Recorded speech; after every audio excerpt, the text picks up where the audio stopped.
The RED DSMC2 bodies have come down in price massively, and all of these cameras still deliver an outstanding image. So the question really remains, is it worth buying such a camera in 2026?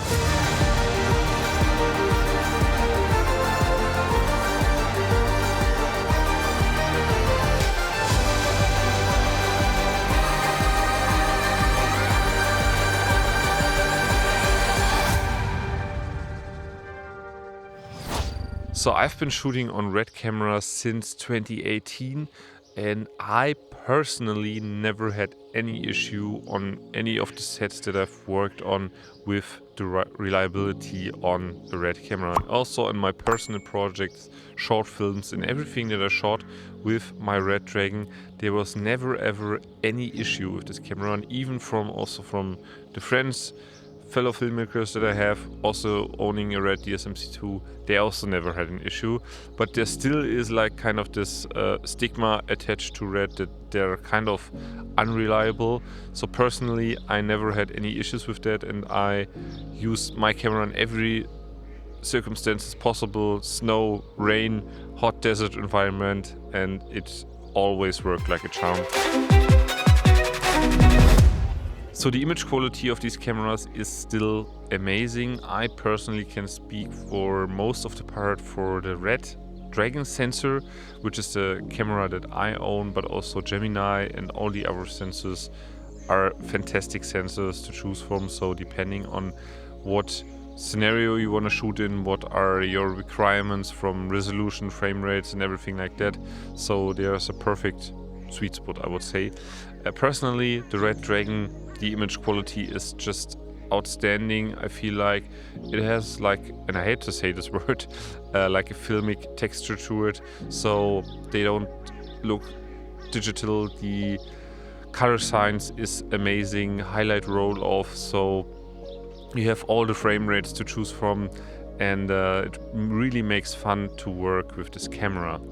And also to be considered is that this camera body is the most modular that you can think of. You can adjust everything. Hell, you can stack, you can put out your OLPF filter and insert a new one if you want to. You can change so many things on this camera. And personally, what I like most is that there's no cable required when you have your monitor attached to, even with the 7-inch. So this makes this really, really nice to work with this camera, and I really, really love it, I have to say. The workflow with the RED DSMC2 is sometimes kind of cumbersome, so it takes a little bit to boot up this camera, and when the camera is up to operating temperature, so that takes a little bit of time. So it's not like turning it on and it's there and it's ready to shoot, but I think you already know that because RED is known for that. Also their newer cameras, these MC3 models. Now you have to admit that this working with this camera on the monitor and everything like that, it feels a little bit like Windows 95, but I think there's still everything that you want to find in, and there are so many to adjust in these cameras, which is amazing. So this is like also what I said with the modularity of the camera, also is inside the menu of the camera. There's nothing that you can't really change, and there's far more that you can actually adjust, for example, in comparison with RED DSMC3, for example. Also, the workflow with R3D is just amazing. There's such a great fidelity in colors, in dynamic range, as I've said, and also like how smooth it is on your camera, on your computer, is really, really great. So I really liked it, and also the compression ratios that you can adjust gives you really flexibility and to find the right sweet spot between file size and also like the things that you can adjust in camera, so that you have all the parameters that you want to have too. You also might ask yourself the question, should you buy instead a RED Komodo? I own the OG Komodo since it came out, and it's a great, fantastic camera. I love it.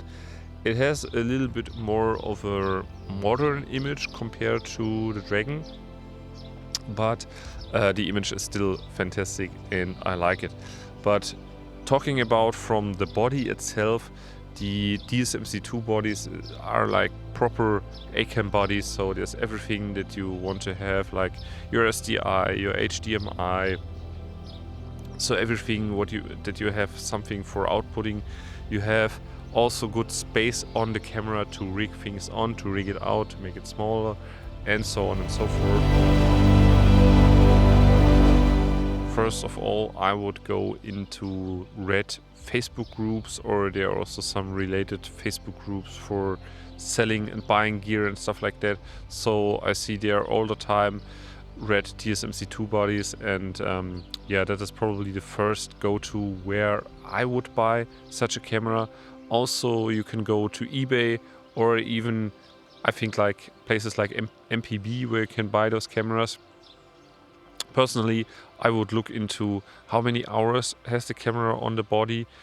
Does it look like beaten up and everything like that? So just take a look on how the camera has been handled and stuff like that. And if all those factors are fine, then you can really go ahead and buy this camera. And also, if you're lucky, there's already a bunch of accessories to the camera, and that's probably the hardest part, which was also for me, to find some accessories, since the camera is not, you cannot buy it new anymore, and also like the third-party things that you can buy are not manufactured anywhere, so you have to go to look on the used market. In some places, some third-party manufacturers, they have some things in stock, but that's like just a rare case. Also, the RED DSMC2 bodies are still serviced to this date. I think it's kind of depends on if they service or not. I heard different experience about it, but I think there are still places where you can get these cameras serviced if needed. So if you're still debating if you should buy a RED DSMC2 camera or any modern camera that you can buy these days, like Sony cameras, Lumix cameras, whatsoever, I can highly recommend you buying this camera. It is just an amazing tool.